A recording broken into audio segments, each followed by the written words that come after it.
சாத்தம் அப்படிங்கிற இடம் வந்து ஒரு மர அறுப்பு மில் இருக்கிற இடம். பிரிட்டிஷ் காலத்துலேருந்து இருக்குது. முக்கியமான இடம். இந்த இதுதான் ஒரு பழமையான சினிமா தேட்ரு அந்தமான்லேயே. அது இப்போ ஃபங்க்ஷனில் இல்லை. இந்த மரம் செடி கொடியெல்லாம் மறைஞ்சிருக்கு. இங்கே பாருங்கள், இது வந்து முக்கியமான இடம் அந்தமான்லேயே. இது திமுகவினுடைய தலைமை அலுவலகம், கலைஞர் அறிவாலயம் அப்படின்னு சொல்லி பண்ணியிருக்காங்க. இது வந்து திமுகவோட மிக முக்கியமான இடம். திமுகவுக்கு இங்கே ஒரு நல்ல ஒரு செல்வாக்கு இருக்குது. அதே மாதிரி அதிமுக இருக்குது. பட் அதிமுகன்னு ஆஃபீஸில் அந்த திமுகவுக்குன்னு கலைஞர் அறிவாலயம்னு ஒன்று இருக்குது. அந்தமான் டிராஃபிக் போலீஸில் பார்த்திங்கன்னா முக்கால்வாசி பேர் நிக்கோபாரிகளாக தான் இருப்பாங்க. அவங்களுக்கு வேறு எந்த வேலையும் கொடுக்க முடியாது. அவங்களுக்கு வந்து கொஞ்சம் நாலேஜ் கம்மியாக இருக்கும். அதனால் இது மாதிரி டிராஃபிக் போலீஸு ஒரு கீழ்மட்ட லெவலில் வேலையில் கொடுத்து அவங்களையும் வந்து ஒரு கவர்மெண்ட் எம்ப்ளாயாக பண்ணிகிட்ருக்கு. கவர்மெண்ட்டையும் அவங்கள ஒரு என்ன சொல்கிறது, ஒரு நாகரிகமான இதுக்கு கொண்டுட்டு வந்துட்டுருக்கு. இது ஒரு முக்கியமான ஜங்ஷனு.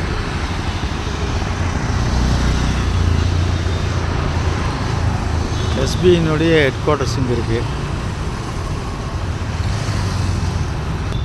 இது ஒரு பஸ் ஸ்டாப், மெயினானது மோன்புரா அப்படிம்பாங்க. இங்கேருந்து எல்லா பஸ்ஸும் எல்லா ஐலாண்டுக்கும் எங்கெங்கே போக முடியுமோ அங்கெல்லாம் போவோம். இந்த இடத்துல நீங்கள் ஒரு சினிமாவில் பார்த்துருப்பீங்க, தாரை தப்பட்டைங்கிற படத்தில் இந்த இடத்துல ஒரு டான்ஸ் ஆடுவாங்க வரலட்சுமி. அது இந்த இடம் தான். இதுதான் வந்து தலைவர்கள்லாம் மீட்டிங் அட்டெண்ட் பண்ணுற இடம். உங்களுக்கு பார்த்தீங்கன்னா நம்ம மெரினா பீச்சில் எப்படி ஒரு பப்ளிக் மீட்டிங் நடக்குமோ அது மாதிரி நடக்கிற இடம் தான் இந்த இடம். இது பஜாருக்கு பக்கத்துலேயே இருக்குது. அதனால் எந்த மீட்டிங் போட்டாலும் கூட்டம் நல்லா வரும். இது ஒரு மார்க்கெட்டு.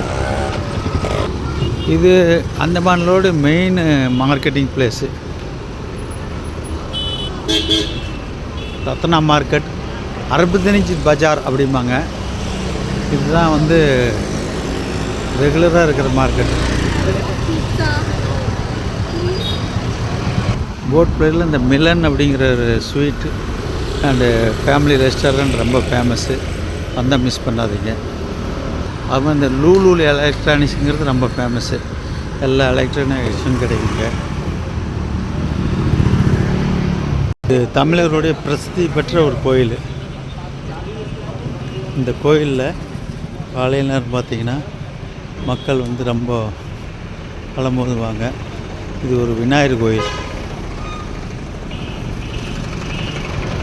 இதுதான் அந்தமானுடைய மெயின் இடம். மணிக்கூண்டு அப்படிம்பாங்க தமிழில். டைம் ஸ்கொயர் பல நூற்றாண்டுகளாக இருக்குது. ஹெச்எம்டி காலத்துலேருந்து அந்த வாட்ச் ஓடிட்டுருக்கு. இது ஒரு சென்டர் பாயிண்ட்டு. பாருங்கள், இப்போ வந்து மணி 4 காட்டிகிட்ருக்கு. கரெக்டாக மணி ஓடிட்டுருக்கு. நான் இதெல்லாம் ஏன் காட்டிகிட்ருக்குன்னா, சிலர் வந்து அந்தமான்னா காட்டுவாசிகள் வாழ்கிற இடம், பாம்பு ஓடும், காடுகளாக இருக்குன்னு. அப்படி இல்லை, சில இடத்துல அப்படி இருக்குது. ஆனால் போட் பிளேயர் பொறுத்த வரைக்கும் அது ஒரு சிட்டி. ஒரு சென்னையில் இருக்கிற ஸ்ரீநகர் எப்படி இருக்குமோ அந்த அளவுக்கு இங்கே இருக்குங்கிறதுக்காக தான் அதெல்லாம் காட்டிகிட்ருக்கேன். பஸ்ஸெல்லாம் வந்து பார்த்திங்கன்னா கொஞ்சம் அந்த பழைய காலத்து பஸ் மாதிரி தான் இருக்கும். கவர்மெண்ட் பஸ் இருக்குது, ப்ரைவேட் பஸ் இருக்குது. ஆனால் அங்கே ஆட்டோலாம் ரொம்ப ஒரு நாமினல் சார்ஜ். எங்கள் ஏரியாங்கிறனால ஒரு 50 ரூபாய்க்கு மேலே அவங்க சார்ஜ் பண்ணுறதில்ல. இது வந்து ஸ்போர்ட் அத்தாரிட்டி ஆஃப் இந்தியாவினுடைய ஒரு ஸ்டேடியம். இதுதான் அந்தமான்லேயே மிகப்பெரிய ஸ்டேடியம். ஏதாவது கிரிக்கெட் நடந்தாலும் ஃபுட்பால் நடந்தாலும் இங்கே தான் இருப்பாங்க. பாருங்கள், பசங்களாம் இப்போ விளையாண்டுட்ருக்காங்க.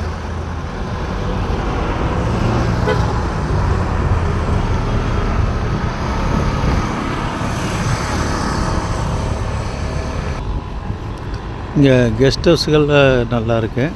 ஒரு ரீசனபிள் ரேட்டில் கிடைக்கும். 1500 2500 3000 அந்த ரேஞ்சில் கிடைக்கும்.